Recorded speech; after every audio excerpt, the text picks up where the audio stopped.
Having just gone through an evaluation of, am I prepared to retire? I'm very aware of some of the issues that women face in deciding, is it time for me to step back from a career?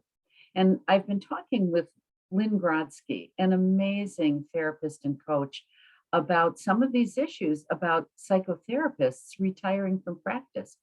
We have had such unique careers in our kinds of work that we do, the relationships we form, and stepping away from that career brings very specific challenges that we want to discuss. And I think that our view is, if we can talk with the therapists who are working with women who are aging about what it takes to face retirement and make those decisions, those therapists will be very, very helpful to women evaluating this time of their life, moving forward towards the third stage of their life.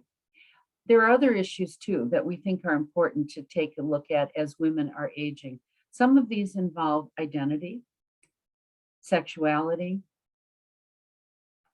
the realities of changing abilities, and facing loss of friends, loss of mobility in some cases.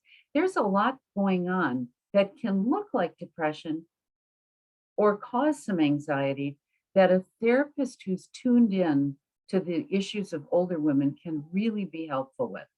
So we're going to invite you to join us discussing women in their older years, and especially useful for younger therapists who haven't yet had the opportunity to consider what that might take. We want everybody who works with older women to appreciate the potential and the challenge of getting older and to become better therapists for women in this age group.